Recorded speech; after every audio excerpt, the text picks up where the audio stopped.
Hello mga ka-baby loves! Magandang hapon sa inyong lahat. So, kamusta kayo? So, welcome back ulit sa atin kasi ilang days po akong hindi nakapag-vlog. Walang update sa inyo kasi po medyo masama yung aking pakiramdam mga ka-baby loves ng mga nakarang araw. Pero ngayon ay okay na po. Start ulit tayo sa bibidyo natin. So, ngayon po ako ay magluluto ng ulam namin ngayong hapunan.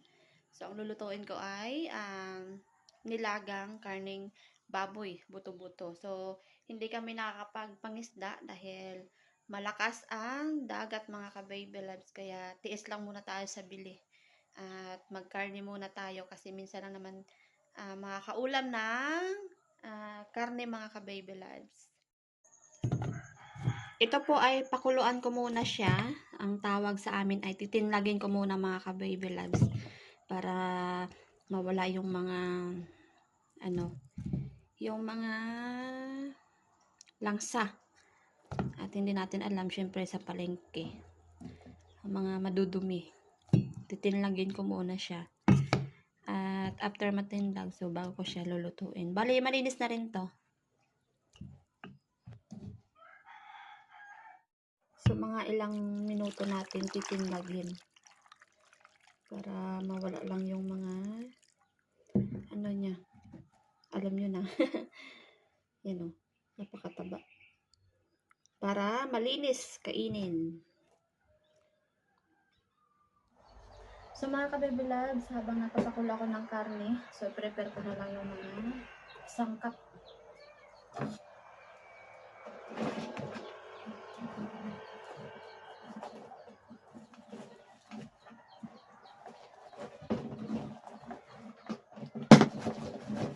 Gusto ko madaming repolyo sa nilaga. Kaya isang piraso ang pinabili ko kay Eric. Kasi si Eric ang pamalengke to sa bayan. So hindi na ako sumama. Gayon naman ay si Eric ko ay pumunta ng bukid, bundok kasi kanina meron pong sunog sa amin. Diyan lang sa taas mga ka-baby loves.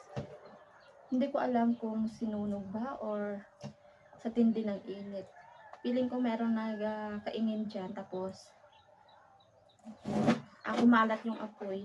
'Di ba yung tubig namin doon banda sa taas. Kaya ayun. Ngayon, inaayos nila Eric. Medyo nadamay daw ata ang hose na sunog. Kasi ang lakas talaga ng apoy.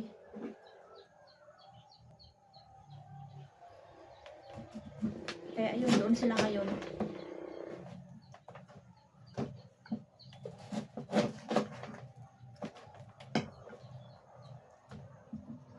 Next naman ay yung saging. Ang cute naman ng saging.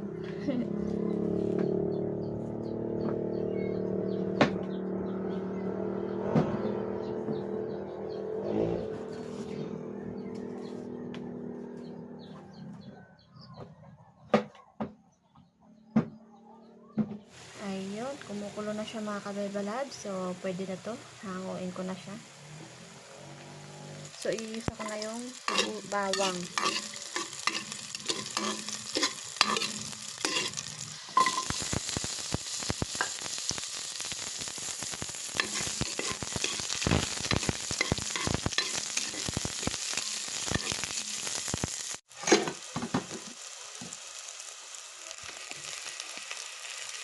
Lagay ko na yung karne.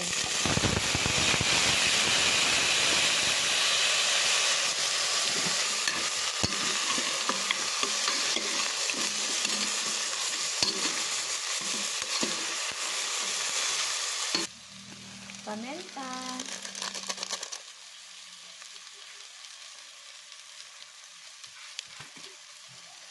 At patis.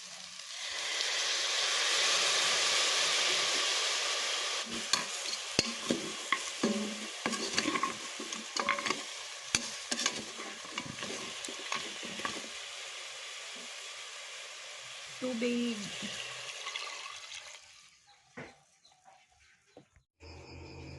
Dahil meron kaming mangga dito, so gagawa ko ng dessert mga ka-baby loves. Mango Graham. Ayan, ito yung malaki. Ayan mga kabibilad, so lagay ko na ng saging. Akong magpagpatuloy kasi aking bibilab ay may ibang ginagawa. Sabay ko na din yung patata at siling haba. So habang sa Eric ay busy sa nilaga kong karneng baboy, dito naman ako. So paghalo ko lang yung creme densada at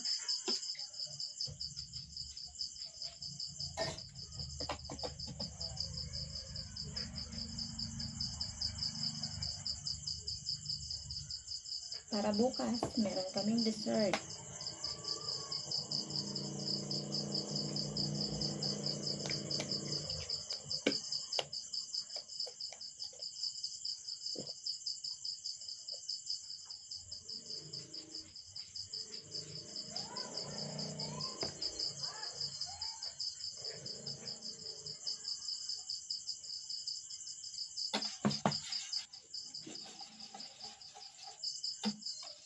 Lagay ko na yung repolyo. Oops.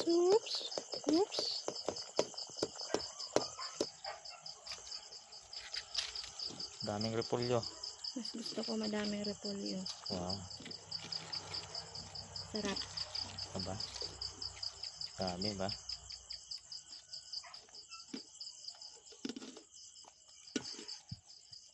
Repolyo pa lang. Walang na.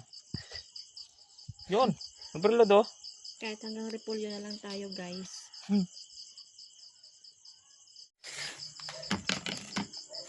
Lagay ko na yung crackers.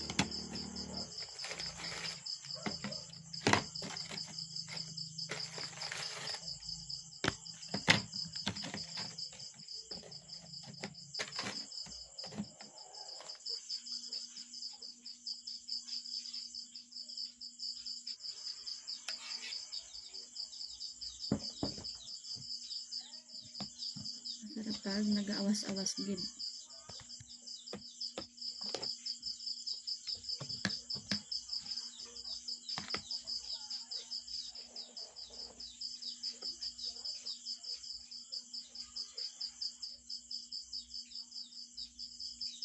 Lagyan natin ng mango.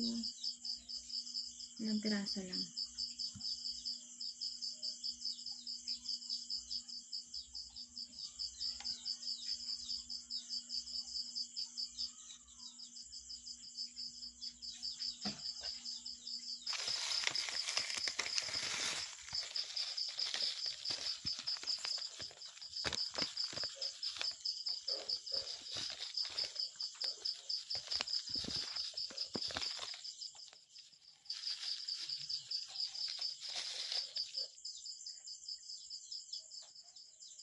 So, okay na to mga ka-baby loves at ilalagay ko na sa ref para bukas meron kaming dessert. Okay mga ka-baby loves, so magandang gabi po sa inyong lahat at luto na yung nilagang buto-buto na baboy. So, ito na. So, pray na tayo. Lord, thank you sa lahat. Thank you sa favor. Thank you sa pag-iingat. Amen. Amen. Kain tayo, guys. So, yung graham bukas pa. Yes. Natapos ko lang gawa. Kain tayo. Kain. Lagyan natin ng tamis anghang. Sili.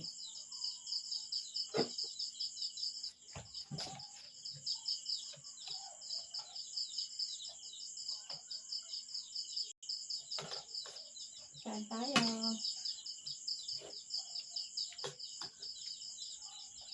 Dinner.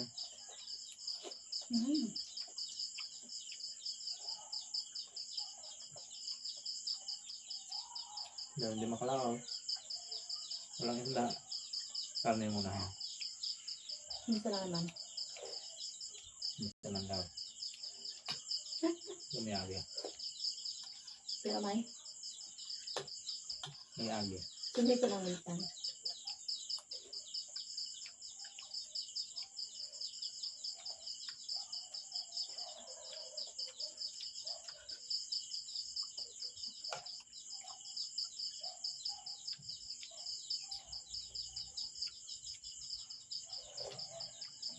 Tapos nakakain ng sila.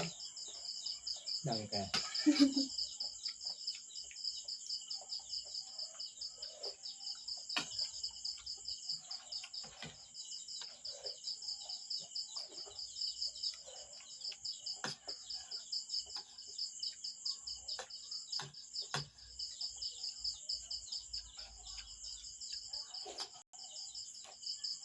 Bye, mga kabebela.